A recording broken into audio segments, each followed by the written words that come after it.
Ladies and gentlemen, SideStrafe here with War Inc. And this is yet another free-to-play shooter featuring first-person and third-person perspectives. When I actually first took a look at this game on another network, it only had third-person perspective. They since added the first-person weapon models to kind of compete with some of the other games, and it was mostly a popular request. A lot of people just wanted first-person modes, and let's face it, when you're making a PC game, you have to have first-person. Most PC gamers prefer first-person, as far as I'm aware. The third-person thing seems to just mostly have been a console trend. But anyways, this isn't really a game that I favor in any capacity. It's nothing to write home about. It has a fairly high production value.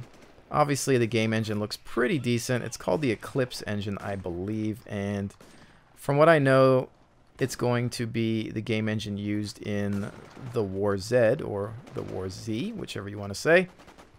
And that's mostly why I'm taking a look at this, because you may be able to expect similar visuals. And I'm getting shot in the back. Just wasn't paying attention, I guess. I'm running everything at Ultra, so this is as good as it's going to get for you. The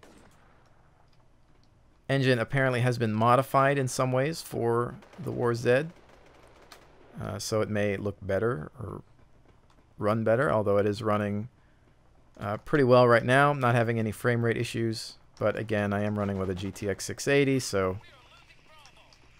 can't really say much for those of you running with less than that. But as far as it being a smooth, stable engine, it looks like it's doing all right. No complaints in that department. But, you know, back to just talking about this game in general. The gameplay is so-so. It's fairly... you know, this is Conquest mode, basically just, you know, a Battlefield ripoff in some ways. It's, of course, a free-to-play, so it's jam-packed, filled with monetization. Lots of customization, though. You can pretty much deck out your weapons, change out a whole bunch of parts on it, which is always nice. That seems to be the latest trend, is not just having a wide variety of weapons to choose from, but being able to customize those weapons, such as in Blacklight, where you can change receivers and things like that. This game, I believe, allows you to upgrade all those bits and pieces. But as you can see here, you can also choose to play in third person, first person. I don't know if you can hot swap during a battle. I kind of hope that you can't. Not that it's probably going to make too much of a difference at this point, but I don't know why he's shimmering like that. It's kind of weird. I guess maybe it was spawn protection. But, you know, as you can see, the environments are fairly large. So that's nice.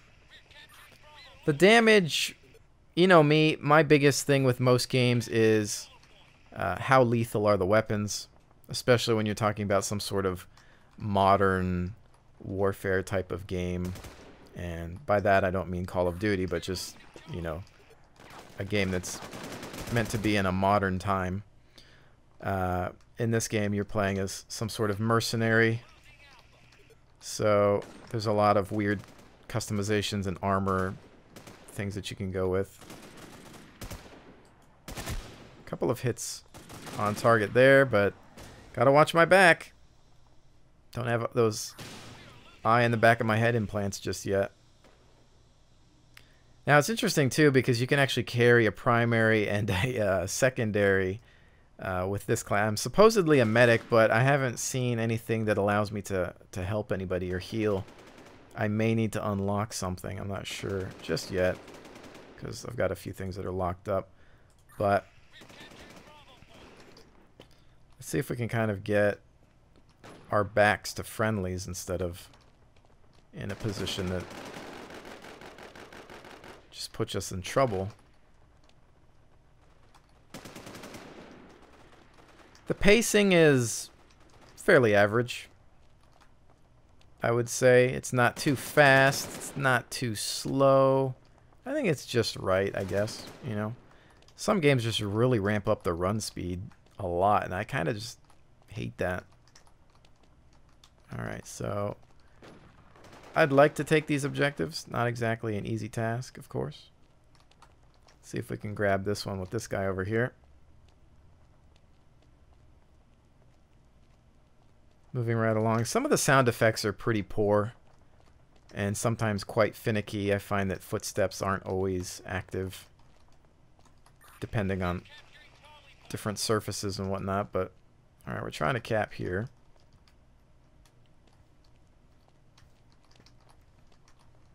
I don't know where that one guy went. I guess objectives were not in his list of priorities.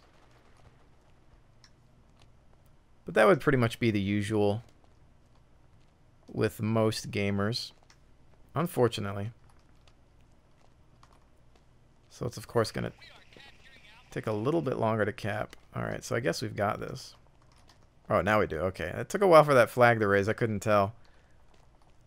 And wasn't sure if there was going to be any indicator. But there was. Alright, so push up here. Losing Alpha. Friendlies. But when it comes to this, you could probably ask yourself, well, you know, if you already have a game like Battlefield, what would be the point of playing this? Not sure. Maybe the community is friendlier because, you know, sometimes when you play a less popular game, the communities are a little less hostile sometimes. But that can relate to the size of the player base and just, of course, you know, more people equals finding more bad apples. So, you know, there's fun that can be had here. It's free to play again, so, you know, it's always worth checking out for yourself. You can get it off of Steam or their main website. I'll have links in the description below if you're interested in checking this out. Again, you know, there's a lot of free-to-play games out these days. The production value of free-to-plays is increasing drastically. Ooh, I think we might have saved that guy.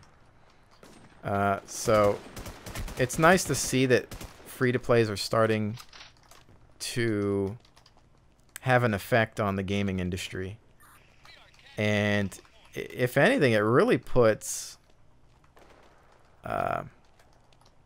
some, you know, some, you know, pay-to-play or regular retail games to shame. There are a lot. I mean, if you look at Blacklight Retribution and Tribes Ascend, the production value on those games is extremely high in comparison to a lot of retail games. There we go. There's a nice... Oh, that was an assist. So, I mean, it's just nice seeing competition for those big boys, you know? Kind of put them in their place a little bit. And the other nice thing is, of course, the fact that most of these free-to-plays are, for the most part, done by independent developers. In some cases, they have other, you know, publishers. Blacklight belongs to Perfect World Entertainment, but, you know, they've, I guess, been all right about leaving the developer alone and, you know, doing their own thing and just really doing what a publisher should do, is just help get the game out there, support them with money and other resources, marketing and whatnot. Whereas typically I find when you have the big boy publishers such as EA and Activision, Ubisoft, you'll find that they're in some ways pulling the strings. They have a lot of say, release dates and things like that. So, as you can see, there are quite a few things that you can achieve in this game. I'm not familiar with their point system and whatnot. There is rental in this. I know a lot of people hate rental stuff. I'm not a huge fan of the rentals. I would pretty much like to be able to just flat out use points and purchase and have something permanent, which you can do, but of course it just costs more points to do so. The nice thing about rental is, of course, well, it is what it is. It's a rental. It allows you to try out a gun. And I don't really see a problem with it. Obviously, we took a look at Ghost Recon Online, where it seemed that there was no rental. It was just flat out, here, purchase it. But again, you have to think about, is that good or bad? Because it's nice sometimes to say, well, I want to test it. And if you can rent something for like a day and just be able to see how it feels before you make the purchase. Because what if you buy it and it's terrible, you know? So sometimes rental isn't a horrible thing. And in a way, it's just kind of one of those mental things where it makes you think like, oh, I don't want to have to, you know, rent. It's more expensive to buy permanent. Why is, you know, it's renting, it's trial. So I don't think it's always bad. It just depends on how they do their costs and whatnot. But let's try to go grab, what, Delta? See if this guy goes anywhere here. Guy with the ghillie suit, Chewbacca on the run. Try to watch our 6 here. A lot of fire in the distance.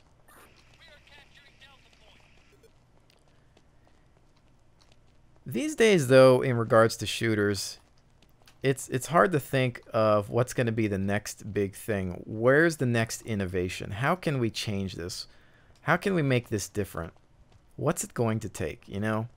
I mean, obviously you have the big boys. You've got Battlefield. You've got Call of Duty. And then you're going to have Medal of Honor, which I'm not even sure where that's going to fit in, because Battlefield and Call of Duty have been fighting each other. And then Medal of Honor is going to show up. And what is that really competing with? I mean, it's hard to tell. So that should be interesting. But I am curious about this game engine a little bit more, kind of changing topics here. Obviously, we're going to be taking a look at, you know, the WarZ when we can, and it should be interesting to see how they choose to handle this engine and the type of landscapes that it's capable of. Obviously, we've been playing DayZ, and the Arma engine is just a miracle in some ways. It's capable of almost MMO-sized landscapes with brilliant graphics. So, you know, can this engine do the same? I mean, right now, even using Fraps to record, I'm getting, you know, a solid 60 frames per second. Keep in mind, Fraps is going to lock me at 60 because that's the max that I can record at frame rate wise. But, you know, for it to stick at that 60 with everything on Ultra, that's pretty good. And, you know, it is a good looking game. It just has some problems with animations, I think, and a couple of other quirky features. Oh, reload, get to this guy in time. He's down. All right. Well, we're taking some fools out, that's for sure. Oh, he's got spawn protection on. And sorry about your bad luck. Oh, crap, another guy with spawn protection. They're probably going to hate me for this. Oh, my goodness. How about this pistol? Oh, no! I figured I'd just change it up a little bit. I need to get out of here. They're starting to figure out that I'm over here. Run! Run away. Alright. Got enough murder out of that round.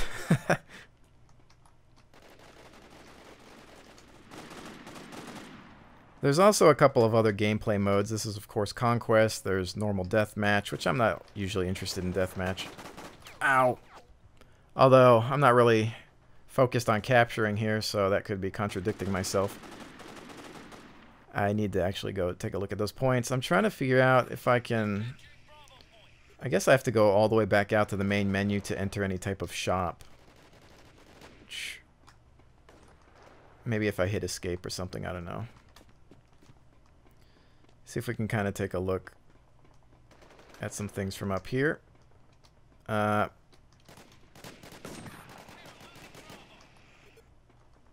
don't really see too much.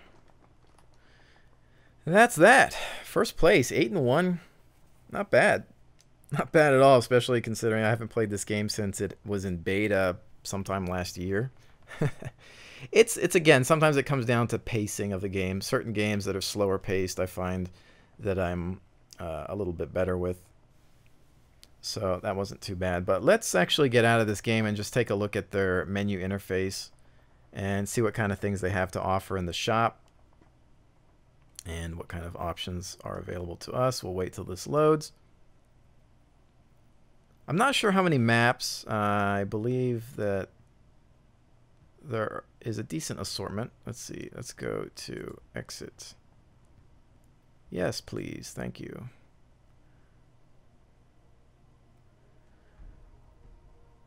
Okay. Loading game data. Alrighty then. So this is obviously where you're at play game. You can choose between the different modes. Deathmatch, sabotage. Haven't tried that at Dusk Quarry, Eastern Bunker. So for sabotagers too, we got Crossroads, Suhar Valley, Eastern Bunker, the Citadel, Jungle Ruins, Deep Freeze, Nightfall, Torn, Burning Sea, Shipping Yard, and back. Decent assortment of maps. My mercs, as you can see, I went with a medic. This is what they gave me by default. This Scar, I think, is a rental. So is the P90. This is the default weapon, the Colt M16.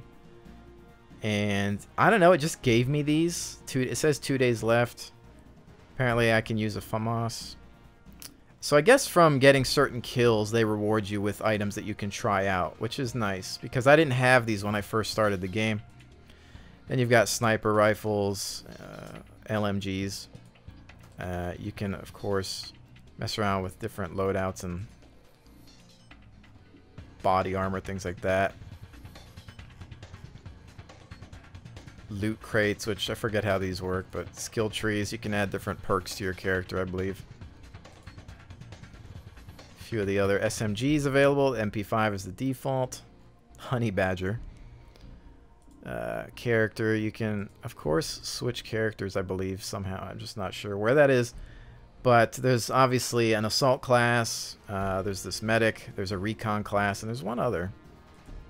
So the store, we've got things like different loadouts and skins. So you can see it kind of gets a little crazy with some of the skinning, which I'm never a fan of this type of stuff. For me, it just takes me out of the world. Like, I want to be in the game. I want to be immersed. And I'm always one of those kind of, I don't know, maybe I'm kind of a killjoy sometimes, where I just want it to be, if it's a war game, I want it to be kind of realistic or grounded within reality. I want it to feel believable. So some of the silly things, like having, you know, a machine gun with racing stripes or fire on it, I don't know, it's just kind of... So we got bandages here, which I probably could use these as a medic, although I wonder if anybody can get this stuff. We've got turrets. I think there's probably some sort of engineer class as well. But I don't think you live long enough in this game for a medic to be useful. I mean, I suppose it would be helpful to your own character, but whatnot. But from the situations that I was involved in, I didn't really have much that I could have done to help out allies. So you can see there's a couple of different vests here as well. So pretty standard fare. We can take a look at 1 day, 7 day, 30 days, and then of course permanent. So right now I have 10,172 WP, and then there's of course their monetized form there. So you can see that, I guess, and get an idea. Now, is it worth it? Let's kind of go back to weaponry. For example, this Scar that we had, which, you know, considering the pace of the game, I was able to mop it up with this weapon. In comparison to what you start with damage-wise, we can take a look here, and we'll switch between the two. You can see that it drops a little bit there, and then the recoil. Now, whether that's going to be measured, recoil being better with higher number. You know, some games, obviously, the lower number is better, but in this one, it looks like perhaps that it's just worse. Maybe the Scar is a good weapon to have. Because I would assume red is usually bad, green is usually good. So that the spread is a little bit better apparently on the M16, or almost the same it seems. Anyway, that'll be something to check out at a later date. But yeah, you know, standard issue kind of, they've for the most part followed the traditional free-to-play model, it seems. They haven't broken away too much from that. But here's a final look at customization. Left rail, so you can add a flashlight, laser. You've got barrel, so you can, a lot of barrel upgrades. Upper rail, scopes. Receiver, trigger upgrades. So you can see how that affects this kind of stuff. This is, I'll give them points for their weapon customization. It's really nice, especially that you can actually see the changes being highlighted there. Stock, so you can see how that affects you. You can really, really customize a lot here. We've got all kinds of magazine capacities, bottom rail. This is probably good for stability. So I do like this. This is really nice. Clean interface, really simple, easy to use. So that's nice. Return shooting range. Oh, now this is cool. If you can actually just quickly jump in and test out your upgrades perhaps. So I could just hit escape. And it's really quick too. Like you hit customize, boom, and I'm in the range. Like there was no load time. That's cool. They get a lot of points for that. That is really neat. You know what I didn't see? I'm sure there's a fire select somewhere. V, F, E. R is, of course, reload. G. I don't know. I'm sure. Because I see on the lower right-hand corner there's an indicator that's kind of showing me that I'm in full auto. So there's probably a button to get into semi-automatic. Although you can tap and get some good burst fire or semi-auto fire by just easing up on the mouse. But I have to say, I'm curious about something though. Let's see, customize. It'd be interesting if you could put a sight on without buying it and go to the range. You know, like let's say you don't have the money but you want to test it out. Or perhaps, like, see, because I can't even use this because I guess I have to unlock it first. Oh no, like I have to... See, I have to actually just get it without... It'd be cool if you could sample the items, go to the shooting range, and test them out. I would love that in any game, because then you can figure, well, do I want to buy it? That's always the question, do I want to buy this? You know, Blacklight gives you an item sometimes temporarily as a reward, saying, hey, here you go, try it out for a couple days, and then you know. But unless you unlock it like that, or unless you rent it, then you're never going to know. It would be cool, since they have this shooting range feature, to be able to just go in and test these things, like even if you don't have access to it. So then maybe you could know what you want to work your way towards. But again, cool feature nonetheless. But anyways, guys, I hope you've enjoyed this look at War Inc. It is, of course, 100% free to play, available on Steam and through their website. I'll have some links in the description below. And I will see you on the next one.